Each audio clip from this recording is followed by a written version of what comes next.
Time.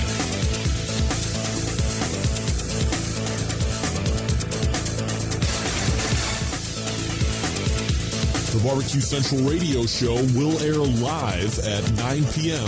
Eastern Standard Time.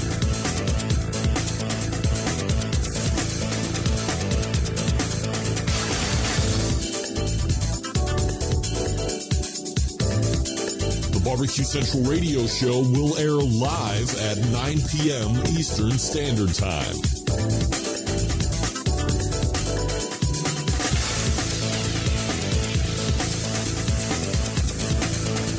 Barbecue Central radio show will air live at 9 p.m. Eastern Standard Time.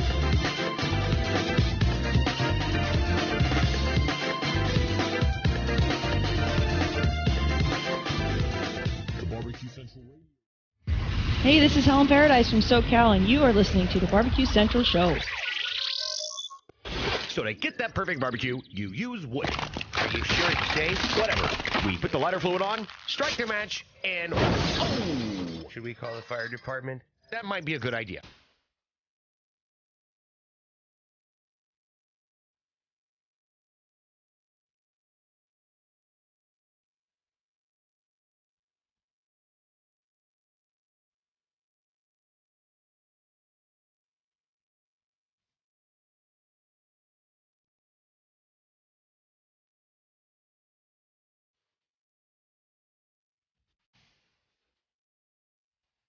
All right, good evening and welcome to the really big Barbecue Central show.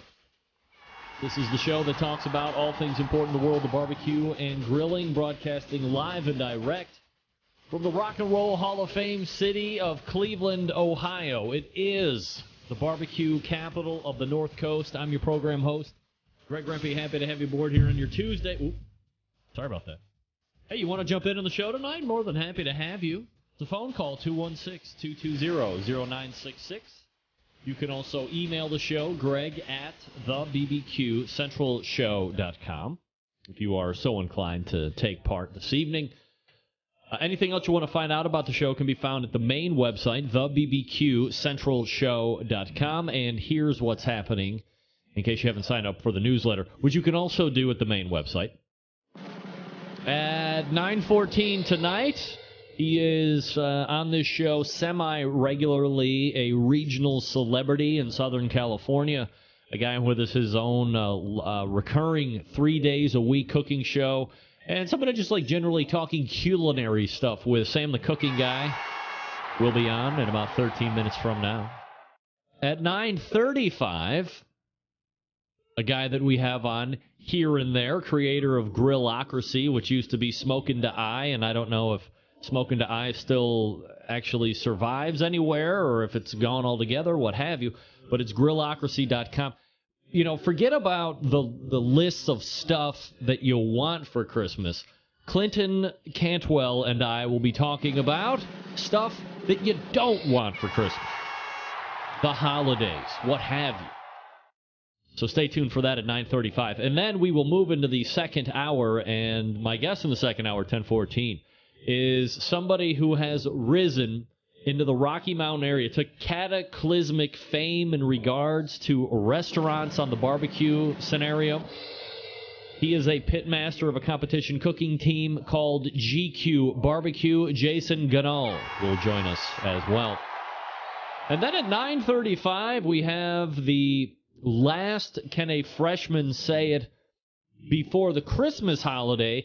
We will continue with Can a Freshman Say It through the end of the month. This is one of those lucky months where you have 5 weeks instead of your traditional 4. So extra pay period for everybody. Yeah! Show me money! Tonight's prize for Can a Freshman Say It? None other than the grilling oils brought to you by Dave Bosca of Butcher BBQ. All right, so I did this last year. Somebody had reminded me about it. Behind me is none other. Will this not play? Can anybody hear the music? Oh, now you can probably hear the music, right? Yeah, well, that's not going to work for the guests, but that's all right. So, what you see behind me is called a Yule log.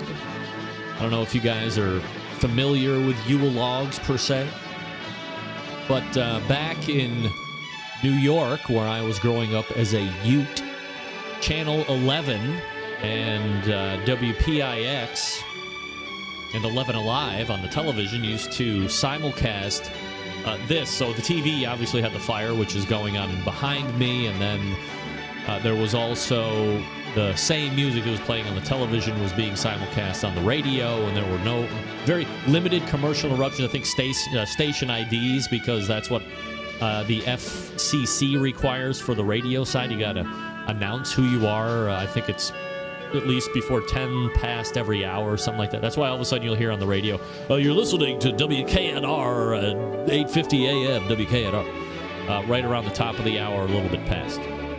Right? So this is the exact Yule log and the exact music that I grew up with as a Ute or youth in upstate New York. And I thought I would bring it out again. Thanks to Haniel for reminding me. Shout out, Haniel.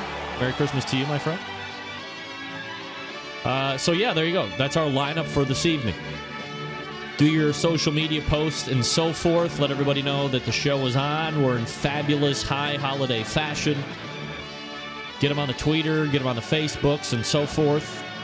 You can catch it on Roku. If you go to the App Store, you can download Outdoor Cooking Channel on the App Store and stream it from your television. Next week's show, if I can program note the show for next week already, and I don't usually like to get a whole week in advance this far, but I'm very excited. The teams that I announced last week in regards to those which I will be following for their entire competition season of 2016 will all appear next week on the show.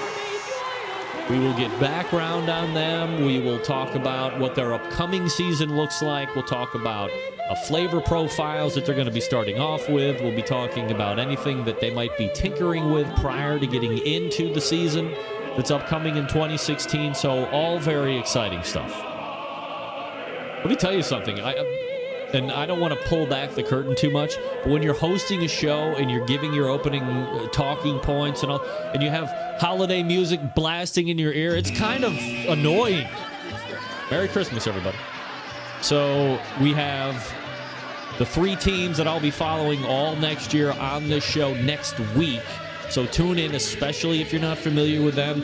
Get a little insight. We'll get a little groundwork laid for them so we can start building that personal investment into them, and we'll grow with them starting in January. A lot of the teams starting out right in January. Something I want to point out. If you go to my website, thebbqcentralshow.com, and I'm going to go ahead and screenshot the... Oh, wow. Boy, that music cuts right out now, doesn't it? Sure does. The answer, by the way, is sure does. Oh, right. So if you look up, and you probably can't see it, but right here in the top, there's a thing that says Amazon.com. So I've went ahead and started a affiliate partnership with Amazon. So if you go to the website, there's an Amazon.com link, and then there's an additional menu item called Barbecue Central Store. Now, if you go to Barbecue Central Store, it will take you to a different page, and I have items here that I have stocked into the store. There's 2 pages. These are items that I have either owned or have huge brand recognition. Or if you don't want to do that and you just want to go to the main Amazon website, just click on the thing that says Amazon.com, and then that will redirect you right to Amazon, as you're seeing here on the video side of things. Why do I say that? Because with an affiliate membership, the show will get a percentage of anything you purchase. If you just go straight to Amazon.com and you don't go through the website or bookmark it, so that's the easiest thing to do, right? Go to the website, click on Amazon.com, and then bookmark that, because then I'm cookied in. And anytime you click on the bookmark and go through Amazon that way, it's a percentage of the sale. It doesn't affect your cost, of course, but you get a percentage of the sale, and all of that money will go back and be reinvested into the production of the show. So it's something that you can easily do. I'm always fielding, what can I do for the show? What can I do for the show? This is going to be the easiest thing. Everybody uses Amazon.com. They're going to be coming out with drone delivery services here sooner than later. We all know that. So if you can go to my website, take the time out, everybody do it now, and click on Amazon.com and then bookmark that Amazon.com link that shows up. The show will always get credit for anything you buy. And if you want to go to the Barbecue Central store and buy something that I have out there, that will be updated over time. But the easiest thing to do is go to the Amazon.com link that's on there and shop through that link. And send all your friends there, too. And all the money that we make there gets reinvested in the show to keep making it bigger, better, all that good stuff. Pork Barrel Barbecue, the guys over at Pork Barrel, Merry Christmas, guys, Heath and Brent, have started a new item of interest that you may or may not be interested in. A Pork Barrel Barbecue top 10 stories of 2015. The first two are out. If we can get to them towards the second hour, we'll get to them. We'll talk. We'll have a little bit of banter about them. But look, there's a lot of stuff to get to yet, okay? A lot of stuff to get to. So, without further ado, we will do the first read, and then we will get to Sam the Cooking Guy. Happy holidays from Cookshack, folks. That's right. So thankful for all their customers, vendors, dealers, distributors, employees. They send a special wish to all of the listeners of the Barbecue Central show for a prosperous, happy, healthy, and tasty new year.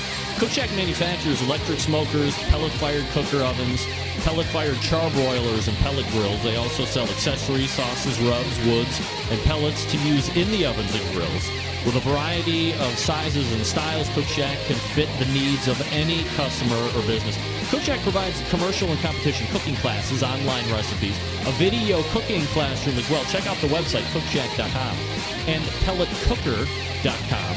You can also check out their blogs and their social media groups on Facebook, Twitter, Pinterest, Google+, Instagram, and LinkedIn. They also have a world-class barbecue forum as well. On the competition circuit, Cookshack pellet-fired cookers are the choice of champs. Teams from coast to coast in Canada are using smokers and pellet grills to get the award-winning circle trips. The FEC 100 can handle all four meat categories with ease. The Fast Eddies by Cookshack, PG 1000 and 500 are pellet grills that can smoke on the indirect side and grill on the direct side.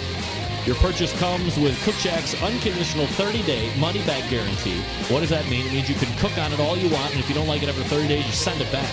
How about that? Any Cookshack product has this 30-day money-back guarantee. If you're not 100% satisfied, return it for full refund, credit, or replacement.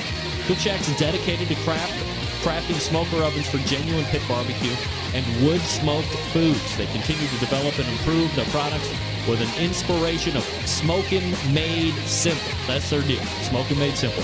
They would love to share their passion for barbecue with you. Give them a call, 800-423-0698. That's 800-423-0698. Again, the websites are cookshack.com and pelletcooker.com. Visit them, get it done. You're going to be very happy about all of it. And make sure that you tell them the Barbecue Central show sent you over there. All right, we're going to step back. We'll load in Sam Zion. Lots of good stuff. We're going to be covering him. You're listening and watching the holiday version of the Barbecue Central show right here on the Barbecue Central Radio Network. Stick around. We'll be right back.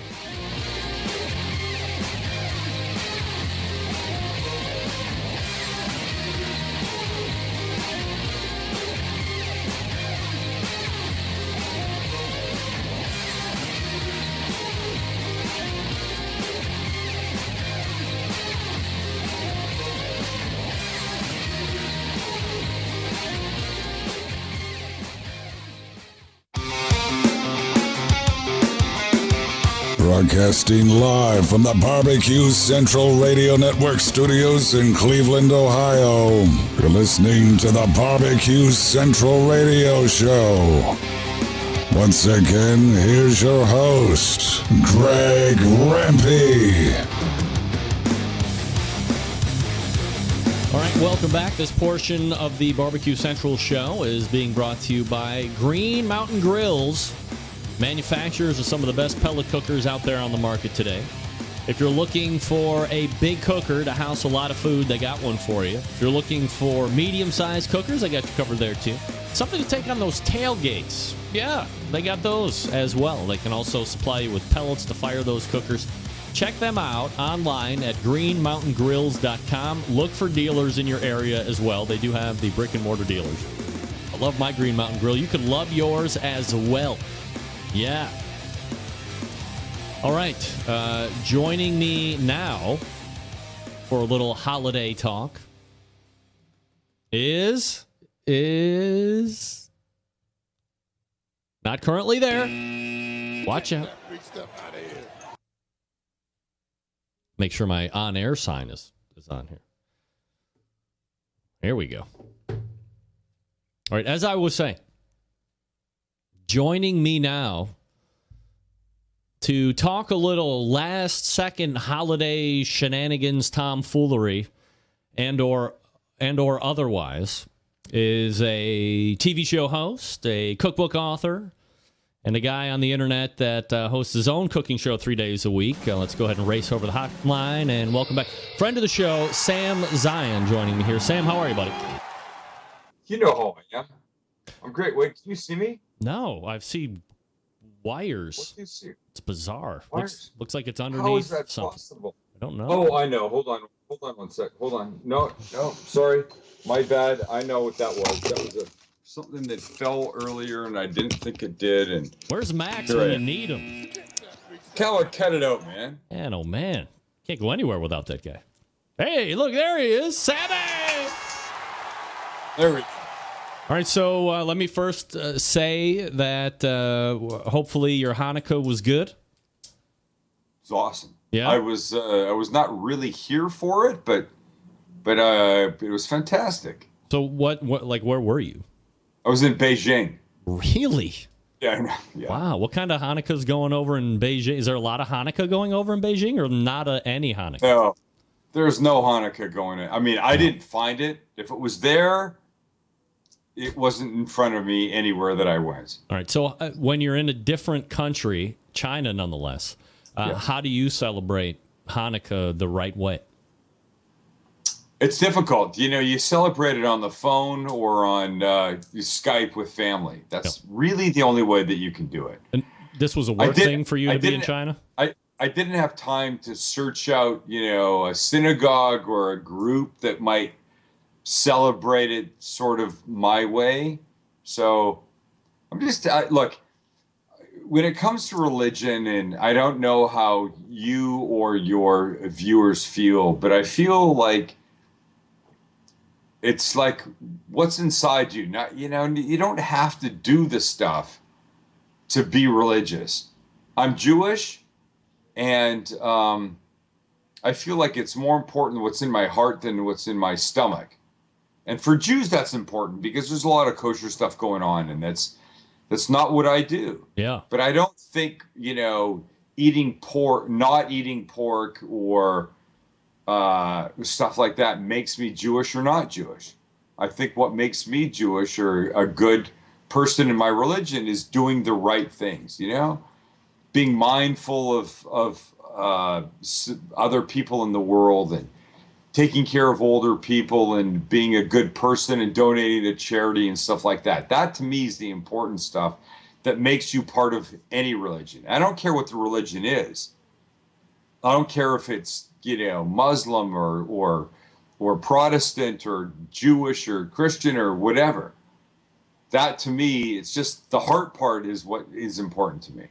Sam, the cooking guy, joins us here on the show. The website, by the way, is thecookingguy.com. If you've never been over there. Oh, see, look, I thought I was going to be all smooth, and I totally wasn't. What the hell? Why haven't they been to thecookingguy.com? Man, what the hell? What am I doing? I don't know. I see myself. Everything's black right now. Yeah, I know. So I was going to say, you can go to Okay. his website and navigate all around and see recipes and all this other stuff, because we talk about a bunch of fun stuff here when you're on. So here's kind of the impetus of, or the gist of the segment tonight, Sam, as we were talking. Impetus or gist. I love it. Right. I my vocabulary is impregnable, as Mike Tyson used to say. It's the 22nd and literally hours left of the 22nd. So you have roughly maybe a day and a half if you're Mr. Procrastinator of the Christmas or whatever you're doing, or last second gifts for somebody. So in regards to recommendations this year that you're giving, because I'm sure a lot of people are asking you either, what should I get so-and-so, or... Look, of course you get the last minute. What the F am I supposed to do at the last minute? Because there's still some time left for folks if they're looking for something to get. So what are you recommending this year? Because next segment, I'm talking to a guy who's what I believe is the core of your audience. Yes. Make a brisket right now. Yes. Get yourself outside. Cook yourself a brisket. But it's what you do with the brisket that becomes important. You'll have the brisket in the fridge. You'll cook it, slice it, put it in the fridge, and now you can do a jillion things with it. So you can make empanadas with it, right? Yep. Little bits of pastry dough with brisket and maybe some sautéed onion and some cheese, folded, baked in the oven. I mean, it's fantastic. At the last minute, you could make a brisket grilled cheese, which I say on a regular basis is one of the greatest things known to mankind. You could make a brisket omelet. You could make sausage rolls with them. Take some puff pastry, some brisket, maybe a little barbecue sauce, whatever you've got. Cut the puff pastry, roll it up, bake them, cut them into pieces this big. You're going to be a genius. People are going to love the hell out of you. In regards to physical presence, if you have the time and stuff like that, what are you recommending for like the actual tangible gifts that people can say, this is what Sam gave me, or this is what my mom gave? So look, I'm from San Diego, and there are a few stores that are very San Diego centric. Yeah. So when I'm giving gifts out of town, I give gifts from San Diego. You're from, where are you from? Cleveland. Ohio. Yeah. Okay. So maybe not Cleveland, but maybe Ohio-centric gifts. Maybe you're from New York or you're from Wisconsin. You give Wisconsin-centric gifts. And it's not hard to find a place that sells, barbecue sauces and marmalades and jams and things like that are from where you are. I think that's a great thing to give for people outside of where you live. Now, when you're going to a house, you're going to a holiday party. Yeah. The go-to is a bottle of wine. Right. And I say, F the bottle of wine. Forget that. Really? Take a good bottle of olive oil instead, because it could be just as expensive. We know how expensive good extra virgin olive oil is. Yeah. And take a great baguette with you, or some kind of loaf of, a ciabatta or a French loaf or something, because that will you will stand out from all the rest of the people that are taking the basic bottle of wine, which, by the way, nobody gets excited about that anymore. That's just boring as shit. Well, and it's like, what can I do that requires the least amount of originality and thought possible? Oh my God, thank you. You brought me a bottle of wine. You thought about me for 1.5 seconds. That's pretty much where it goes. By the way, I'm loving the whole mustache goatee thing. You look great. Bro. Yeah, thank you. I'm very tough. Let me ask you. You're very tough. Could you go in a same vein / different direction? So instead of olive oil, how about like one of those really signature balsamic vinegars? Absolutely. I mean, I think these are things that people just don't really think about for themselves. And so it's up to us to think about them on their behalf or for them. And you can do that. Look, you can take cookies to somebody's house. And I don't know. I mean, I got cookies the other day, and a little part of me went, all right, so you bake these for like 17 other people, and I'm not really sure how I feel about these. I'll tell you what I have taken to somebody's house. I've taken deviled eggs before. You go to somebody's house for a holiday cocktail party, holiday dinner party, Yeah. and they either ask you to bring something or they don't ask you to bring anything.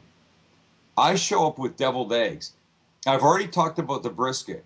I'm going to tell you right now, brisket deviled eggs are one of those things that you will make that you will leave the party and you will be like freaking Gandhi or Jesus or come up with your person, but Seth Rogen, I don't know who the person is, but they're the one thing that will make you iconic.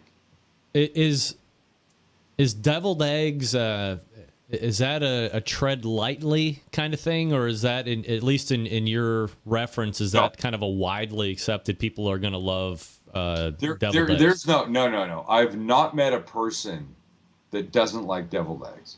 Ever? I mean, perhaps a vegan that won't eat the eggs, apart from those people. Yeah. And I'm just going to go just a wild guess right now. Pretty certain there's not too many of them watching you. That's right. Am I right? Yeah. No vegans. I mean, unless they're closet vegans. I mean, maybe closet vegan. I have no idea. But I'm telling you, a deviled egg, some mayo, some chopped red onion, a little green onion, some parsley, some hot sauce, some brisket chopped up into the deviled egg mix, and then a little on top so you see what it is. I like people to know what it is that they're eating. I make lox or smoked salmon deviled eggs, and it's inside, but there's always a little bit on top. Yeah. I'm telling you, a brisket deviled egg is one of those things that will just completely change your entire life. Yeah. You can't go wrong with that. Yeah, it sounds great. Yeah. So in regards to party, if you're going to be the person hosting the holiday party and probably not getting brisket holiday eggs and getting bottles of wine, like what are your foolproof points of suggest on not getting lost in your own party? Because look, as much as I want to say, making in advance. Well, yeah, but so here's my issue. Well, at least when I started, I would have 30 or 40 people over, and I wanted to have this great party. And then, before I knew it's halfway through, I'm still at the grill. I'm not having any fun. I'm stressing like crazy. And then it's like, what? I had this great plan, and it has exploded in my face, and I never want to do it again. But there's got to be some good ground to meet in the middle. So here's a couple of tips. You're having 30 people over. I would give 15 of those people a task of what to bring. But yeah, I mean, I think I've said this before with you. You can't just say to somebody, bring wine or bring bread. You say to somebody, bring bread, they'll bring like a shitty white loaf of like Wonder Bread. Yeah. And that has its place. It probably doesn't have its place at your party. Yeah. So you have to be specific. You say, bring this wine, or bring a French loaf, or a sourdough baguette, or a loaf of ciabatta, whatever, that kind of stuff. But like, you want to do as much as you can in advance. So like the brisket we were talking about, have the brisket 100% made. As people start to show up, you tell people come at 6 o'clock, you're pulling it out at 5:45 and you're starting to slice it. And it's either going to go on little pieces of baguette that you've crisped up in the oven, or it's going to go on top of the deviled eggs that you've already made. You made the day before. Who cares? That kind of stuff you can make way the hell in advance, right? Yeah. Well, you give people specific freaking jobs, and you don't let them deter from that, or they'll screw it up and they'll make huge mistakes for you. The biggest problem that I have all the time, and I've gotten better at this over time, is, okay, it's time to eat. And like you just said, if you tell people to show up at 6, you're pulling the brisket out at 5:45. Well, if I do that and I tell everybody it's time to eat, everybody just kind of like sits around, and it seems like nobody wants to be the first person to get up, and I got to like grab somebody by the back of the neck and throw them up on the front of the line. I mean, my how friend, do we get that people ready to go? That is a universal problem. I mean, come on. Thanksgiving here, a month ago, it was difficult. So, it's the timing, right? I know you, like me, work hard on that. Yeah. You're trying to get the turkey to come out, the gravy to come out, the potatoes and the stuffing and blah, blah, blah, blah, blah, all that shit to come out all at the same time. And there it is. It's on the buffet or it's on plates or whatever it is. Yeah. You're excited. You want people to eat. It's ready and it's hot. Yeah. And people aren't moving. No. That's the bane of my existence. That's when I want to take a Glock out and shoot myself in the head. But I don't do that because I like being here. I walk up and I go, here's the deal. Everything's ready now. I want you to eat now. I don't have any problem with, as you put it, grabbing somebody from the back of the neck and pulling them into the kitchen. It only takes 2 people to start the party going when it comes to food. That's it. Last thing before I let you go, and I appreciate the time this evening. I love you, man. Cocktails. Do you have like a seasonal holiday cocktail or something that you really like right now? Okay, or what? so look, you can do all kinds of thematic cocktails. Thanksgiving, you could go with like pumpkin puree with something. Christmas, you can go with eggnog and white chocolate liqueur and peppermint schnapps and something. I think the things that make people happiest most are the things that they like and are proven. So for me, a great vodka or gin martini with blue cheese olives will never, ever piss anybody off. And I like a dirty martini. And a dirty martini simply means that you put a little bit of the olive juice in the shaker or in the glass when you make the thing. So that to me is important. Look, I think cranberries this time of year are kind of thematic. So if you make a cosmopolitan with cranberries or a cranberry margarita, which is not a weird thing and is completely delicious, with some fresh cranberries in the bottom of the glass, a splash of cranberry juice, little sweet and sour, some tequila, maybe a little Rose's lime juice, and a little squeeze of fresh orange, you're going to be happy.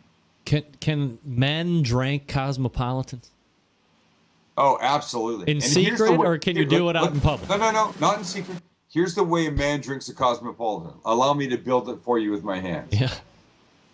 Vodka. Yeah. Cranberry juice. Ice. Yeah. Rocks glass. Exact rocks glass. Okay. Yeah. So that's what changes it there. The rocks glass adds the man factor. You put that thing in a martini glass, and unless it's a gin martini, I mean, people are a little worried about what you're drinking. Exactly. And at the risk of, having people think that whatever, I wouldn't even want to say it. Here's the thing. Vodka, which I can drink a shitload of, is like the least caloric alcoholic beverage there is. The more brown the color is, the more time it's spent in presumably some like French oak barrel. Yeah. And the more time the sugars have had to naturalize themselves into the alcohol, thereby giving you more calories. The white, the plain alcohols, plain tequila, vodka, gin, stuff like that, has the least amount of sugars in it and thereby having the least amount of calories in it. So what you're saying is the white alcohol is good and the brown alcohol is bad. What are you saying? What I'm saying. No. Here's what I'm saying. The white alcohol is good. Right. The brown alcohol is freaking delicious. Yes. But it just has more calories. But watch out. That's right. You can find. And this time of year, I can drink a shitload of tequila, of Blanco tequila or vodka, and put on less pounds than perhaps you, and I know the brown alcohol that you like. Yeah, I love bourbon. You can find Sam the Cooking Guy at thecookingguy.com. Everywhere that he is on the internet lives at thecookingguy.com, so go there. Sam, appreciate the time. Merry Christmas to everybody over there. Say hi to everybody, and we'll talk again. All right, man. What's the temperature there right now? 60 degrees. Suck it. Shut. What? Yes, that's the same thing here. Yeah, we're gonna break a heat record tomorrow. It's supposed to be mid-60s. God. Yeah, I hope it never changes all winter. Guys. Yeah, thanks God. All right, enjoy it. Thanks, Sam. There he is, Sam the Cooking Guy. TheCookingGuy.com. Got to go get it. Check him out. Check out all the food. If and I know you guys are like me, right? It's backyard. If you have not seen.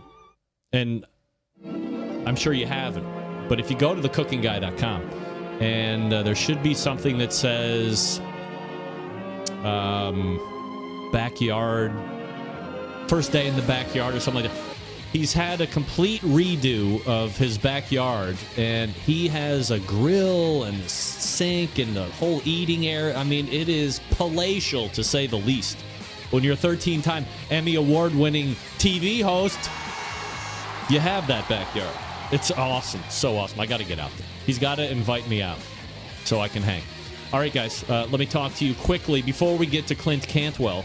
The Chops Power Injector System, that's right. It is the 2015 Barbecue Tool of the Year for the National Barbecue Association. The number one seller is the half-gallon Chops Power Injector System. Designed for competition or to pump up the backyard guy like me. So easy to use. Clean it, fill it, pump it, and away you go. If you just have one brisket or pork shoulder, you don't need to fill it all the way up. Just put in what you need. It will use it all. It comes with 14-gauge needles, 2 replacement needle adapters, 3 plug screws, and a needle protector. $100 plus shipping anywhere. Then you have that 1-gallon Chops Power Injector System. It holds double the amount of the half-gallon system. Some use it in competitions, like when you are cooking MBN whole hog, or maybe you're doing 10 shoulders in order to get a perfect 1. It comes with 14-gauge needles, 2 replacement needle plastic needle adapters, 3 plug screws, and a needle protector. This one's $120 plus shipping anywhere. The newest one is the Chops Full Power Injector System. It's electric. It's the commercial and competition Big Daddy.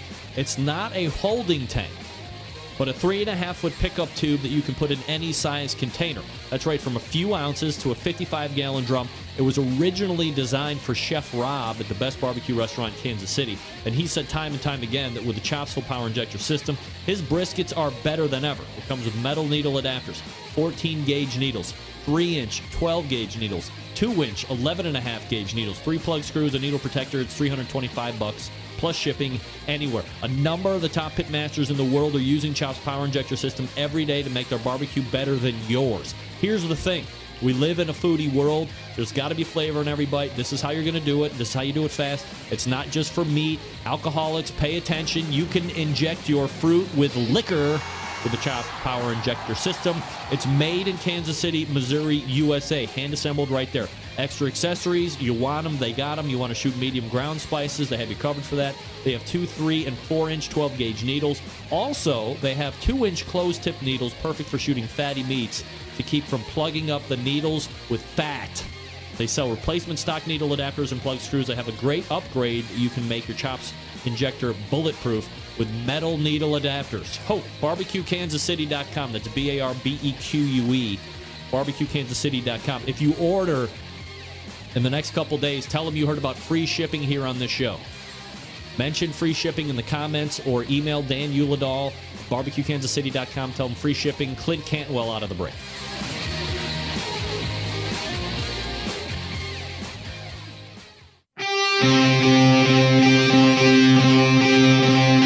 Get in the smoke. Call 877-448-0433 to get on the air.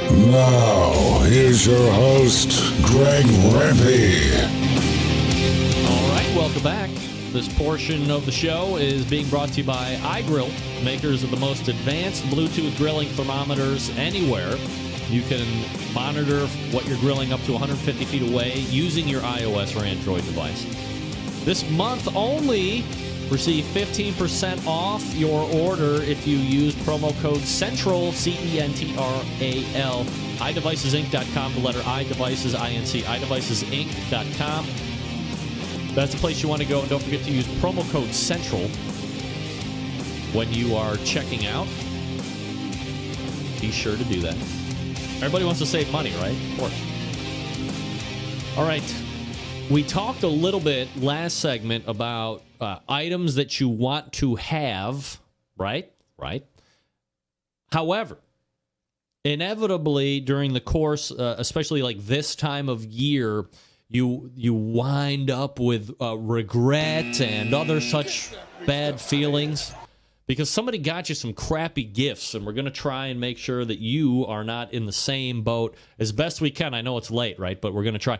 So joining me to help you stay afloat on the good gift boat is Clint Cantwell from Grillocracy.com.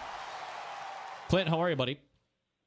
I'm doing well. How you doing, Rempy? Doing very well, Clint. And you're in Florida, right? Oh, yes. Now, are you down there for Hanging business, out in or Florida. is the 60-degree New York weather, or I'm sorry, what's probably even hotter out in Tennessee? Are you just down there for like the Disney thing, or what? No, we're down here with my parents. They're winter birds in yes. Florida. So yeah, my parents are we're winter birds down too, here but then they're also on a summer Florida birds. Christmas. Nice. Are you Say on? what? I said my parents are also winter birds, but then they also transition into summer birds too. They're just like full time down there. Nothing. Oh, yeah. That's Are you the way to do it. You Atlantic or Gulf side? We're near Tampa St. Pete. Ah, all right, Gulf side. Yeah, I love it. Beautiful town out there. Yeah. Beautiful place. All right, Clint. So here's the deal. Sometimes every year you wind up with a crap gift, and you've done the barbecue and grilling world a service on Grillocracy.com by posting, and this was about 20 days ago, Holiday Don't Wish List, which was taking 10 things that you probably shouldn't get that griller or barbecuer or both on your holiday gift-getting list. So, first of all, how do you derive these 10 to make the list? Are these like the worst of all of them, or have you had all of these and realized, like, how do you do it? There's other stuff out there. Some of these are things that I've actually received as gifts from people that think just because I'm a barbecuer or a griller, I want the latest crap that's being shelled out there at the local Home Depot. But also I consulted with some other barbecue bloggers, Meathead, Chris Grove, Grill Girl, and other folks. I think you as well, just to see what kind of products we saw out there that folks shouldn't be wasting their money on. All right, so we'll go from 10 to 1. Number 10 is the Firewire kebab skewers. And look, in the effort of full disclosure, I got my dad these like 4 years ago. Oh, no. I'm like the worst son ever. But he said he liked them. And, I mean, so what don't you like about grill kebabs, the Firewire kebabs?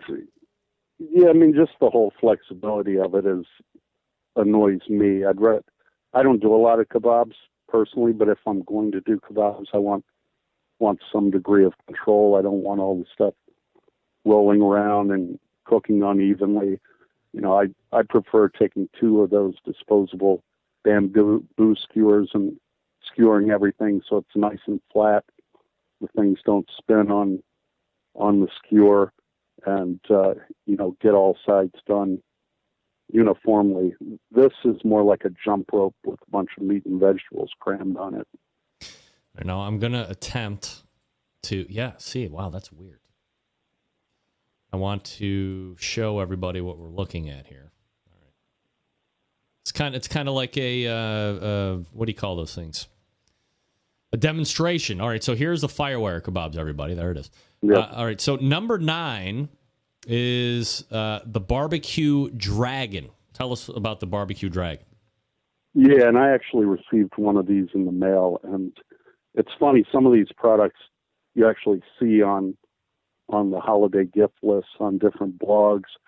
I think that bloggers, when they get something for free, they feel like they should show it whether it's good or not. And this is basically a hairdryer with a clip on it to clip on the side of your grill and to help get the charcoal started. But, you know, I've used Weber fire starter cubes, one fire starter cube in a chimney to start charcoal forever. And, you know, I go through charcoal by the pallet full, so I don't need a hairdryer with a clip to be able to get it going when I can do it fine with a regular chimney.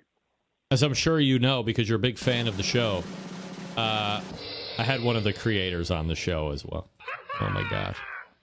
Well, best of luck. He was from my hometown, though, so I felt obligated to have him on and give my thumbs up. All right, number 8, thermometer tongs. I mean, right off the bat, it sounds like a bad idea. I hadn't seen these yet until I think it was Meathead pointed these out to me, and it's definitely one of the more ridiculous products out there. Testing the temperature of your meat while you're flipping the meat. And I guess you got to check the temperature every time you use the tongs, but the tongs, the way they were created, are perfectly fine. You don't have to start doing add-ons and things like that. Just get yourself a good thermopin that's going to give you an accurate reading in a couple of seconds. Get a industrial set of tongs, you know, like they use in a professional kitchen. Nothing fancy. And, you know, keep the two separate. You don't need these multi-purpose devices. There's also tongs with lights built in and all sorts of crap. So don't waste your time. Yeah, a lot of gimmick stuff. Yeah. And, you know, I guess gimmicks sell. Yeah, and not if the you know least. Somebody that barbecues and grills, you see this stuff in the store and you think they're going to be excited to open it up when, you know, I'd rather have something that I'm actually going to use. So that's the reason behind this list. So in keeping with the vein that is gimmick, number 7, camouflage grilling apron tool holder. Wow, look at this thing. Look, yeah, I mean, who doesn't want 5 of these? The apron actually holds the tool. I mean, you are the tool when you put this on. So you got a 5 magazine beer holder running across your chest like the Miss Universe sash. You have your mayo. Condiments. What's that? Seasonings. Condiments, seasonings. Yeah. Another beer cup holder. Your tongs. That grilling fork that I've never used. Yep. Everything. Yep. See how much crap you can slap on there and then go out in public wearing it. Aside from that guy who obviously wanted to remain anonymous because he didn't include his face in there, nobody's wearing this, right? I don't know. Nobody's wearing it. You could probably find a block party somewhere where the guy that calls himself the Grill Master is out there in his camouflage grilling apron and tool holder. Yeah, he's hoping that the camouflage works so well nobody can see him. Number 6. I think this is on par with the the apron that makes you look like you're a naked, muscular guy. Right. You've seen those ones? Oh yeah, I have 5. Kind of this. Yeah, it's kind of the same thing. But anyway, on to number 6. Cheap bullet-style offset smokers, and this is one of my pet peeves, is don't cheap out on the cooker because it's going to ruin your experience, and perhaps you've then decided to do away with the whole barbecue and grilling culture. Yeah, and I mean, I'm guilty of it going back decades now, you know, of not springing for something great and spending $60 on this Brinkman Mill cheapo bullet style smoker. But I mean, you'll get a couple of uses out of it. You're constantly feeding charcoal into it because the entire bottom of it's open, so you're just sucking fuel. And you know, it's not worth it. Just, if you can't afford it today, save up a little bit and get yourself a Weber Smoky Mountain for $100 and something versus these things that rust out quickly and just aren't efficient. Number 5, new to the market, the Myron Mixon 3-in-1 grilling tool. Wow. Yeah, where do we start? This is the reason that this list was created when I came across this thing. And God bless Myron, but he definitely jumped the shark on this thing. I have never seen anything like this. It's a chef's knife that, I don't know if you've got the image. Yeah, right here. But it's a chef's knife with a hook for flipping meat on the end. Pigtail and then turn. A bottle opener. So, you get yourself liquored up, open up another beer with your razor sharp chef's knife while poking your eye out with the meat flipper. And it's just, I don't have words for this thing. It's just ridiculous. Yeah. Bizarre and dangerous all at the same time. We don't have to cover beer can chicken holder because Meathead has been on that all over the place. Number 3, I believe my dad might have actually been looking at this at some point a year or two ago when it came out, the robotic grill grate cleaner. Weird that you are like so lazy that you can't take 5 seconds, right? Mm-hmm. I said it's weird that people can't take 5 seconds to hand brush off their grill. Instead, you got this thing. Yeah, I mean, this thing takes 2-3+ minutes to clean the grate, but and even at that, it's only cleaning the crud off the top, so you still got stuff on the sides and underneath, versus taking a wire brush and just cleaning it off in a matter of seconds. It's definitely for that tool that's wearing the camouflage apron and grilling out in his backyard. The other thing that I fear is if that guy's wearing the apron, he's probably also not paying attention if you really turn the grill off or not, and he's tossing that thing on a hot grill that's on and then shutting the top, and it's over. That would be awesome. Yeah, I mean, then it's over. Crazy. The 4-pack of steak thermometers, you don't like these? I get sent these things every 6 months or so, and I don't know, maybe there's a purpose for them out in the world. I've got Thermopen that works great. I don't need to have a thermometer stuck in every individual steak. And, you'll also notice that these don't have temperatures. It's got blue for rare, yellow for medium, and red for well. So that's really dialing in the temperature of your meat to perfection. Medium, or rare, medium. Oh, I'm in yellow. Yeah. I like my steak yellow. Yeah. I'm cautious. Get it in the yellow. Number 1 is something I've never seen in my life. The condiment gun. I mean, it looks like a revolver that you can distribute ketchup and mustard out of. Yeah, so you take the ketchup and mustard that's already in a squeeze bottle. Yeah. You transfer it to separate squeeze bottles. You put it in a gun, and then you walk around your picnic squirting ketchup and mustard on people's hot dogs and hamburgers out of your gun. And you have to switch the canisters back and forth if you want to do ketchup and mustard, I believe.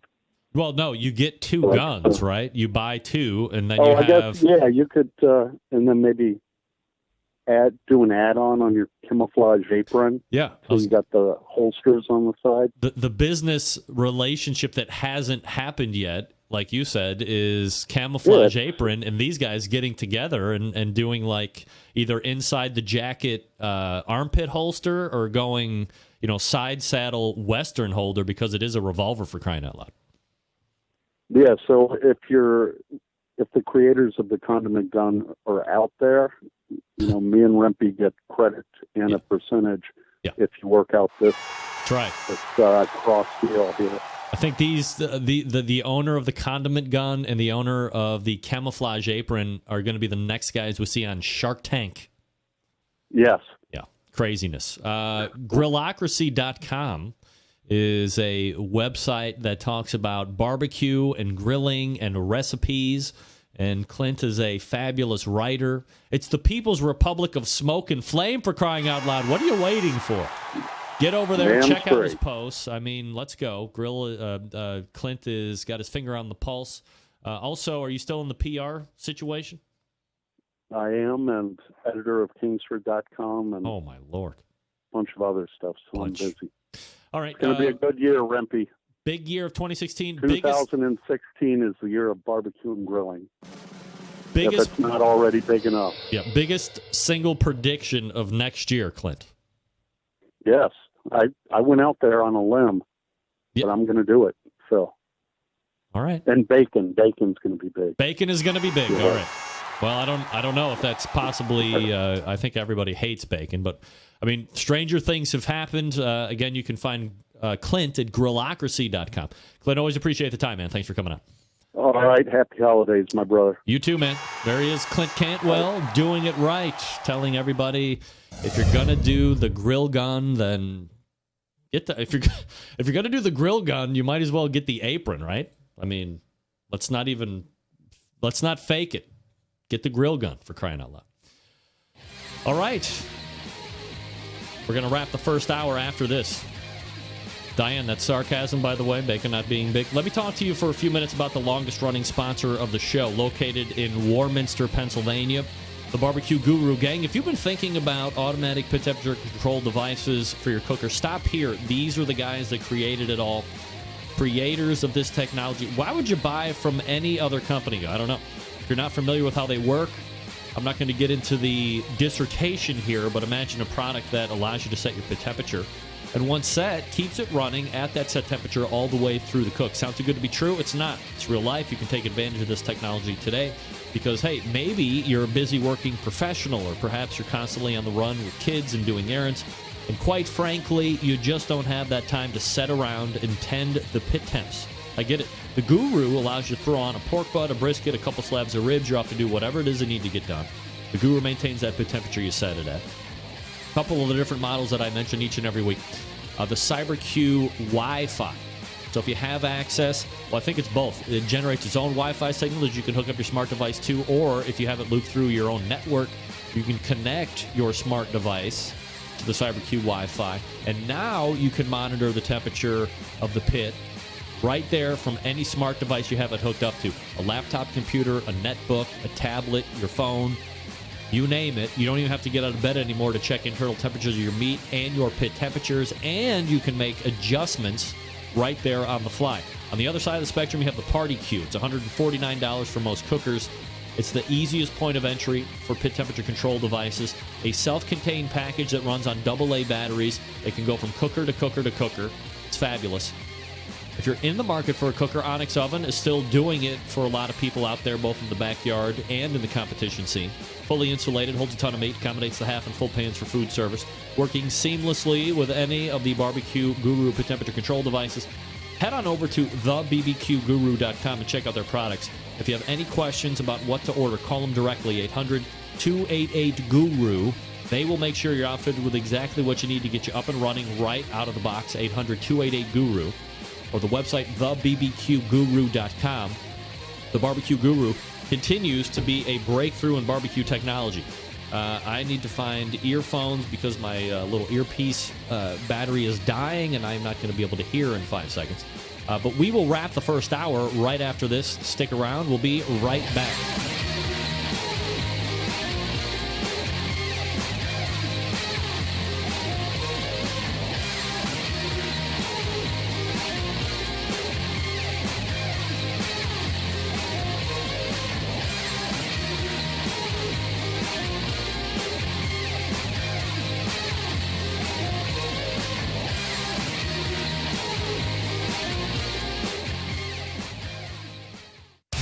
Big name interviews, advice on cooking brisket and ribs, and the only host willing to share his honest opinion on all things important in the world of barbecue. It's the Barbecue Central Show. All right, welcome back. Greg at thebbqcentralshow.com is the email address. Phone number is 216-220-0966. Hey, nobody ever runs out of batteries in the most opportune times. It never happens. Never. For those of you just tuning in, the fire behind me is the old WPIX New York and 11 Alive Yule log that shows every Christmas Eve. Well, at least it did show every Christmas Eve when I was growing up. I don't know if it's something that still happens out there or not. Anybody live in upstate New York that has the 11 Alive WPIX Yule log, this one that's behind me, is that still happening? I need to know. I need to know. All right. Thanks again to Clint Cantwell for joining me this past segment talking about gifts that suck. We've also made a business decision that the condiment gun and the camouflage apron dude should get together, go to Shark Tank, and pitch. It's a winner. It's a winner. We're going to step away real quick. I'm going to refresh my libation. We have some great things to get to here shortly. In the second hour, don't forget, at 10:35, we're going to be playing Can a Freshman Say It? So if you've always wanted to win Dave Bosca's grilling oils, this is your time, my friends. You got to listen live. It's going to be fun and exciting. We'll try and get into at least the first two stories that Pork Barrel Barbecue has got out with, too. So stick around for all that. We'll be right back.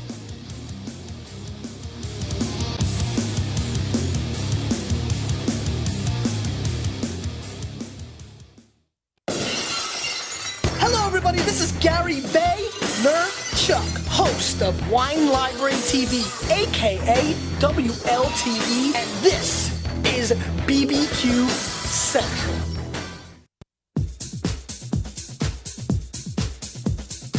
Happy to have you aboard here for the really big barbecue show. Boing. We cook because we have to, and we grill because we want to. Hit me. Fine, how's it going? You have a great show. I'm a big fan. Boing. So what seems to be the problem here? This man looks like he's dead, and he's in the crackle. Charbono! It's all about the Charbono, dude! Succulent fish, what? He ate 2 feet for wieners. But listen, Lavernius, shut your face. I'm shaking like a dog shit peach seeds. We have top men working on it right now. Top men. All right, just like that, we are into the second hour. Hey-o! This, my friends, is the Barbecue Central Show. It is the show that talks about all things important in the world of barbecue and grilling. We broadcast live and direct from the Rock and Roll Hall of Fame city of Cleveland, Ohio, the barbecue capital of the North Coast. You want to jump in tonight? Do it. 216-220-0966. Greg at thebbqcentralshow.com. Your 2 bits of contact information. Still to come on the show tonight, in about 13 minutes from now, the pitmaster of GQ Barbecue Team and the owner of GQ Barbecue Restaurant, Jason Ganahl. Looking forward to chatting it up with him. Also at 10:35, Can a Freshman Say It? For your chance to win Dave Bosca's grilling oils, butter, chipotle, and steakhouse flavors. If you're interested, and I know many of you are. Believe it or not, even though we are at the last vestiges of the year, we do have a weekly barbecue roundup to do for you. So let me get to the weekly barbecue roundup. Let me see if Kevin is up yet. Kevin, wake up! See Kevin back there? See Kevin back there? Right. Oh, right. I mean, Timmy's always working his ass off, writing my notes for me and making sure that I'm talking about the good stuff. Not Kevin. That sumbitch is out. Well, there was no KCBS contests this past weekend. by the way, the weekly barbecue roundup covering the weekend of December 18th. Again, no KCBS contest. In Texas, there was an International Barbecue Cookers Association contest, an IBCA.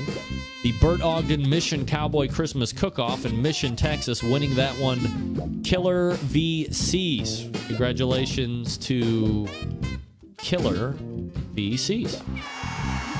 Nothing in the Texas Gulf Coast, nothing in the Lone Star Barbecue Society. And that concludes your weekly barbecue roundup. Yeah, I love it. Merry Christmas. You're going to have a good time. Yeah. Let's go downtown and get everybody pregnant. Yeah, I would love it. Let's do it. Unannounced, Chad Ward calling in. Chadley, what's up, brother? Lance, what's up, brother? Nothing. You tell me. Dude, hey, just want to call in, man. Yeah. I know you had a little bit of a segment here, and I just want to wish all your listeners that may not be my listeners Merry Christmas. Look at this guy. You're magnanimous. Chad, I got an email from somebody. Was it last night? It was this morning. We had a little correspondence back and forth, me and this gentleman. And he said, hey, you should have Chad back on your show. Let me point out the fact that at the end of 2014, Chad predicted, A, that Granny's barbecue sauce would hit big on the competition circuit, which it did, and that Travis Clark would win 2015 KCBS Barbecue Team of the Year, which he did. What? So what everybody wants to know, Chad, is what are the winning lottery numbers this week? Come on. Well, I'll tell you what. Don't hold back. I'd go low. I would go low. Anything under 38 is not going to score. That's right. So, do you have any? So, wait. Let me ask you this. What are you doing next week? Next week, you know what? I would love to do, Greg. Yes. Why don't you give me 30 minutes at 8:30, and we're going to break down Greg Rempe. And then we just carry it on over to the Barbecue Central radio show. I'm going to finish you, and then we're going to roll you into me. No, I'm going to finish you, which this is going to be an interview like you've never had before. Wow. I've never been. Rarely am I interviewed. Rarely. I don't know why. But, I got a lot of shit to say. Dude, hey, look, I've had numerous conversations with Bill and Connie Rempe. Who? To get my questions dialed out. And maybe 2 or 3 that Katie's thrown me. Yeah? We're going to be talking about a Christmas day when you were 14 years old. Whoa. Okay? I don't even remember that. Exactly. That's what you get when you come in the pit. Wow. Christmas Day 14. I don't have any crazy radio noise to say after that. Yeah. But when you come in the pit, brother, we're going to get 30 minutes of Greg Rempe, unadulterated. Hey, as I said, rarely am I asked to be a guest. So, man, I can't wait. It's on like neck bone, sucker. It's on. It's on next week, Marty. It's on. Make sure that guy who's always poorly mic'd is right there too, so I can never hear him. Mumble Mouse McGee. Oh man. Cold-blooded. All right. Cold-blooded. All right, so it's 8:30 me, and then we're going to roll. Well, what I'm thinking is I want a little more time with you. Yeah. How about we go 8:15? 8:15? You know me. What did I tell you when I told you I was starting my show? I'm going to be the Roy Firestone of barbecue. Yeah. All right, let's do 8:15. I want to get in depth. Hey, I'm going to bring a tear to your eye between 8:15 and 8:58. The tear because I'm bored out of my friggin' mind with JV? No, the tear because I'm gonna ask about that one time you missed shaking Meyer Mix's hand. No, Johnny Trigg's hand. We're never gonna talk about that. Get it out of here! Get it out of here! No way! All right, 8:15 it is. All right, brother. All right. Hey, we'll coordinate. Looking forward to it. Hey, dude. Yeah. You and your family, man. Merry Christmas, and we look forward to talking to you next Tuesday, brother. All right, Chad. Thanks for calling in, man. Happy Merry Christmas to everyone. And also my poorly minded assistant, Griffith. Yes. Mr. Griff said Merry Christmas. Merry Christmas to Griff and all your family as well, Chad, and we'll talk soon, my brother. Take care, brother. All right, there he is. Chad Ward, Whiskey Bend Barbecue in the Pit. That guy just called in to book me on a show. That rarely happens. Yeah. So it sounds like you have to tune in at 8:15 next week to Chad's show to get upwards of 45 minutes of me, and then we're going to roll right into my show. That's going to be crazy. I love it. I'm down.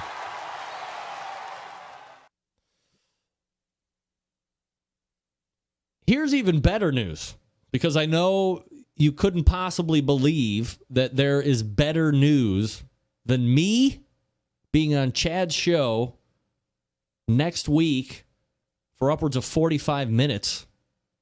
That is exciting, by the way. What is going on here? Oh, boy.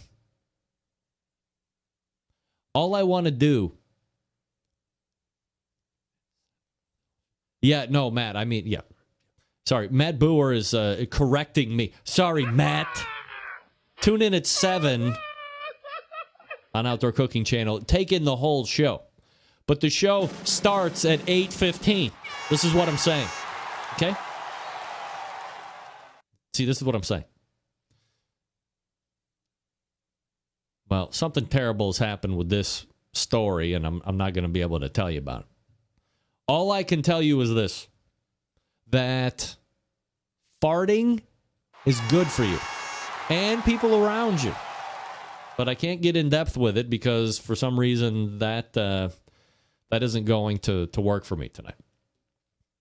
Chad, I just talked about it with Chad Ward here briefly, but I do want to give a special congratulations, and we'll work for an interview here over the next couple of weeks, that Travis Clark from the Clark Crew Barbecue team has firmly secured KCBS Team of the Year for 2015. So he will be now your reigning KCBS champ all of next year. Now, it has gone without fail that the team that wins KCBS Team of the year they win it, don't even sniff it next year. And if we're being honest, it's mostly because they can't believe they pulled it off in 2015, or they can't believe they pulled it off this year. And I don't mean they can't believe it, but with all of the work and so forth, that I don't know if competitive barbecue is set up for a team to want to win Team of the Year the way it's set up multiple years in a row. I don't think people want to do it. You can almost hear it in their typing. Man, that was a grind. I don't want to do that again. Folks, let me talk to you about Suckle Busters, award-winning barbecue rubs, barbecue sauces, chili kits, Texas gunpowder, preferred by competition barbecue cooks, Texas-based, 100% made in the USA. Products have won hundreds of industry awards, including 2 first places 2 years in a row at the American Royal Sauce Contest. Suckle Busters is now offering you the honey barbecue glaze and finishing sauce. It's the newest sauce. It's based on Suckle Busters' award-winning honey barbecue sauce. It's a thin barbecue glaze and finishing sauce made especially for competition ribs and chicken. It's super sweet, not spicy, it's super red. They use a special American paprika for a bright red color. Brush it on the last 5 to 10 minutes of cooking. It leaves a glossy red sheen on the meat and an extra layer of flavor. Take your competition ribs and chicken to a whole nother level. Available at local barbecue stores or online at sucklebusters.com. If you want to win what could end up being the last Suckle Busters honey barbecue glaze and finishing sauce, email me right now. In the subject line, put Rempe on Ward. Rempe on Ward. And don't add anything after that, pervs. Rempe on Ward. You can win a free bottle of Suckle Busters honey barbecue glaze and finishing sauce. Bring in the ribs and chicken to a whole nother level. Email sales@sucklebusters.com. Call 393-9509. Ask for Dan Arnold. He's the president. You can visit sucklebusters.com, or you can check your own barbecue stores around your general area. Dan is very prolific and very proactive in getting his stuff out there in the market by any and all means. All right, let's race right to the email here and see if we pick up a quick winner. Rempe on Ward for the subject line, and you can win a free bottle of the Honey Barbecue Glaze and finishing sauce. All right, Jason Ganahl from GQUE BBQ will be joining me out of the break. I will be on Chad Ward's show next week, locked, loaded, and confirmed. So put it on your calendars. You're listening and watching the Barbecue Central show right here on the Barbecue Central Radio Networks.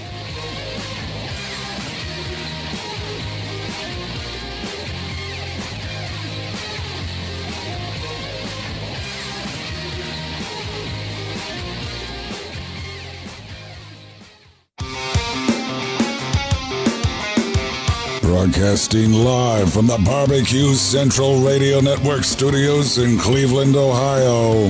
You're listening to the Barbecue Central Radio Show. Once again, here's your host, Greg Rempe. All right, welcome back. 216-220-0966. Greg at thebbqcentralshow.com. This portion of the Barbecue Central show is being brought to you by CookinPellets.com, your number one source for quality wood pellets for all of your pellet-driven cookers.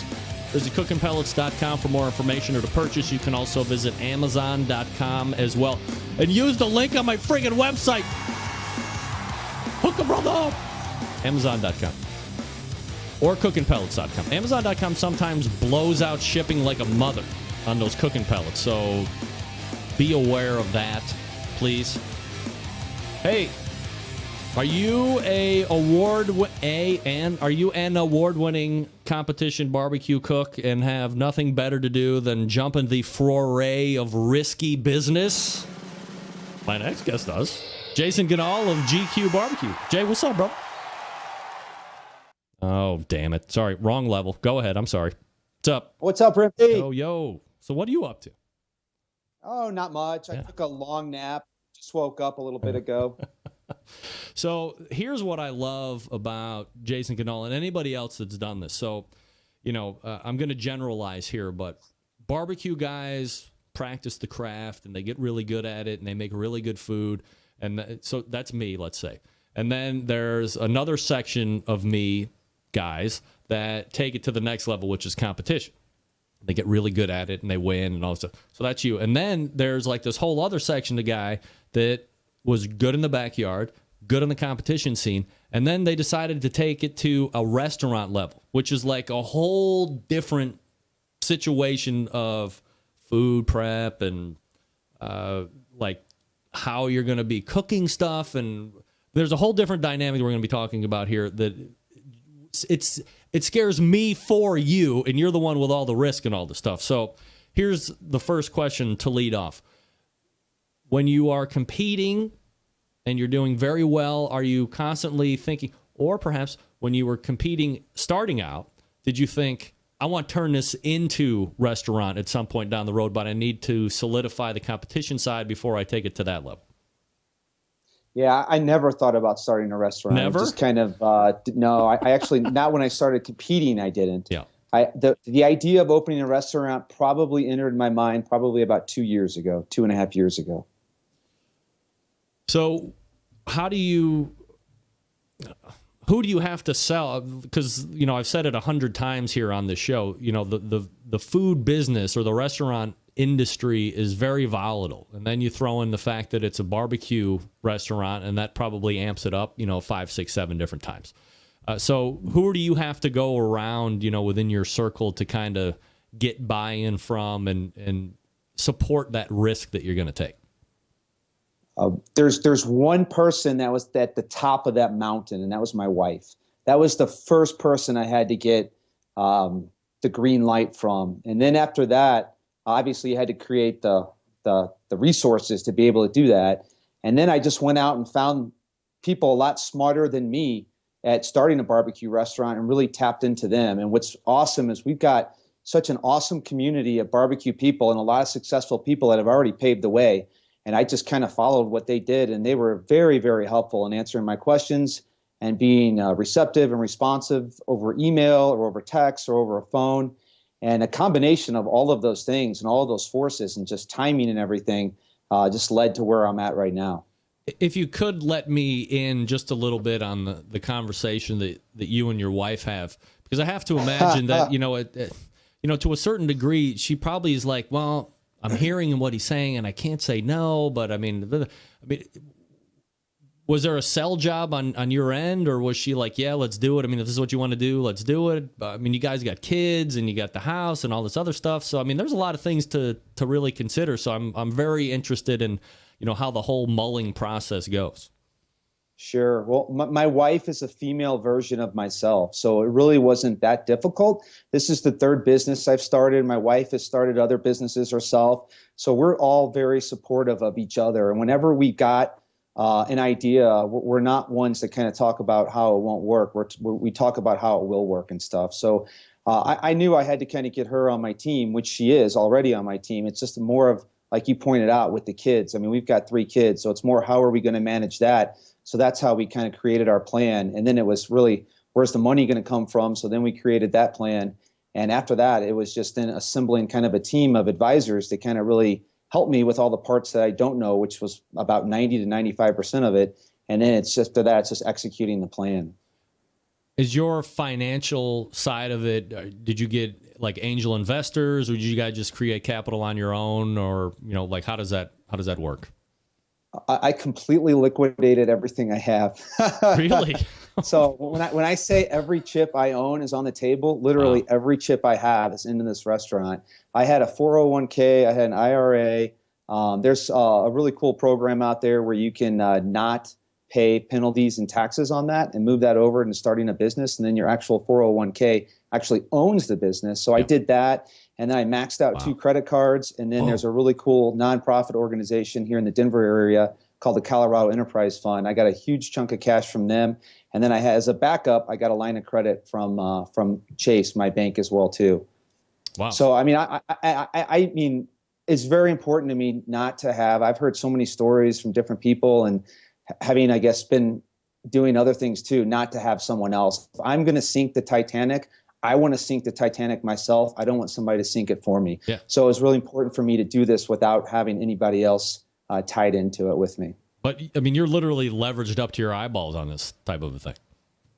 Yeah. I mean, I am. Yeah. So, like, what's the pressure like on you? I mean, you feel like a fist on your head like every second of the day, and like you're going to explode, or like where's your mind, or does it fluctuate like a roller coaster? I mean, that's got to be a huge pressure. It is, but it isn't. I mean, I think a lot of that kind of stuff, and I mean, everybody has different opinions on it, but pressure is just something we just kind of create ourselves. And either you have a lot or you don't have a lot, but pressure does not exist. We create pressure by creating pressure for ourselves. And so, yeah, I mean, obviously, there's a lot on the line here if it doesn't work. But I mean, I can sit here and think of all the reasons why it won't work, or I can go out and make it actually work and stuff. So, yes, there is a lot of pressure, and there was some sleepless nights. And I had one of my advisors tell me, who's opened up about 120 different restaurants, very similar to the one I have, not barbecue, but fast casual ones. He opened up a ton of Paneras, and then he had a very successful Mediterranean brand that he opened up, about 35 locations, and recently sold off. And he said, when I first started this about a year and a half ago, he's like, you're going to get kicked in the nuts so many times during this entire process. And even after you're open, somebody can take a steel-toed boot, put it on their foot, and kick you in the nuts, and it won't even hurt. And that's, I mean, that's the truth. I mean, there's been a lot of ups and downs and a lot of just discouraging moments and stuff. But as long as as you always focus on the goals and not let those things kind of take you down, then you can overcome those. When did you officially open? November 9th was our first day. Like this November 9th? Yeah, November 9th, as in 6 weeks ago. God, I mean, you were like an infant right now. Yeah. All right. Just learning how to suck my thumb. So when you are trying to figure out property, and you have this advisor, you said, so, and this was going to be another question I was going to ask you. So you got the advisor who does a bunch of Panera stuff. So that's franchise, right? So you gotta be liquid like crazy. I mean, few are liquid like that, but there's a template in place, right? You got to follow the franchise stuff and the menu, and there's very little deviation and all this other stuff. And then you have the other side, which is, okay, I'm going to go buy my own place, and it's going to be Jason Ganahl franchise. I'm going to own it, and I'm not going to follow the rules. I'm going to make all the rules, which is obviously the direction that you took. So did you weigh out any franchising of like a barbecue restaurant type of a thing, or was it always just going to be my way or the highway type of a thing? Yeah, it's my way or the highway. I mean, I'm not a number two. I'm a number one. I don't like. I don't mind following direction and stuff, but I much prefer leading a team and being out in front than following somebody. So especially somebody telling me how to do something. I mean, I don't do well with structure and people telling me how to do things and stuff. When you locate the property, like what was important to you or did you build? Oh, no. Yeah. It was, that was a painful, I guess, part of the process is I'd been told by several landlords that we're not taking any first-time restaurateurs. So I originally had my mindset on one particular part of an area, and it was just too expensive. I mean, I had a budget coming into all this, and I wasn't going to find any reason to justify exceeding any part of my budget at any part of it. So you got it all broken out into different parts, and that's my budget. I mean, you just got to find ways to keep it within your budget. And so the very first area I wanted to get into in real estate out here in Denver right now is hopping, and it's mostly because of the legal drug use. Yep. Because of the legal drug use, the legislators won't allow the pot dealers to put their money into banks. So what they're doing, they're sitting on all this cash and they're going out and buying property with cash. So rates are going up. It's extremely competitive. There's a really hot spot and you instantly got like 5 to 10 LOIs right away on it. So I settled for what I would consider kind of a B, maybe B- site, which is fine because it's barbecue and barbecue's a destination. And if it's good, people are going to drive to it, right? So the site that we're in, I had a lot of people who know the area better than I do tell me that there's been no place in that area that has done really well. And it's about a 20-year-old location. But again, throwing all that out, knowing what I know about barbecue places versus pizza places, which was what was in there before, is that people will go to barbecue places. And there's so many people out there right now that are doing a really good job as long as you have really good barbecue. And I wasn't so much worried about having a really great place as much as I was staying within my budget. That was the most important thing. Was there a lot of work that you had to do to the facility in order to get it into GQ shape? Yeah, we gutted the entire place. And so that was another thing, too, is construction, because of all of the vibrancy going on out here, is at an all-time high. Even like the advisors were like, whoa, I've never seen it this high. So we value engineered. I had an initial budget, and all of the bids were coming in almost 40 to 50% higher than what was in that. And we thought the budget would capture what it was going to cost, right? So we took so much out of what we were going to put in there. And the interior of the place is really just tile and stickers and paint. I mean, there's nothing fancy about the decor, but you can kind of glam it up with having nice paint and nice tile, not nice tiles. I mean, $3.99 a square foot tile and stuff, but you can make the place look good by just having kind of new stuff versus, I guess, old stuff and all that. But we didn't spend a whole lot or get crazy on build out at all. So once that's done, inevitably what's going to be bringing people to the restaurant is menu and the execution of the food, which you're very familiar with. So when you're building the menu, and I've seen it in 500 different barbecue restaurants, the menu is like expansive. And I'm like, what the F are you doing? I mean, it's barbecue. You should have like kind of the short list of stuff that you can do really well. And if it's really good, people are going to be either lining up like they do in Texas, or you're going to be, constantly, selling all this stuff. So you have kind of like fresh turnover, if you will, and not a bunch of stuff that's kind of sitting around. So did you really fine tune the menu and say, okay, this is what we want to have to start out with. And if we want to expand, we can do that later on? Or did you start out with a little bit wider menu and then say, well, if it doesn't work out, we'll start to chop stuff off at designated periods of time? Yeah, start small and grow. And in fact, even on we did a vendor appreciation night where we did a practice night before we opened, and we invited all of the people that helped us get open, any of our vendors, any of our friends, any of the families of the employees, and it was an absolute disaster.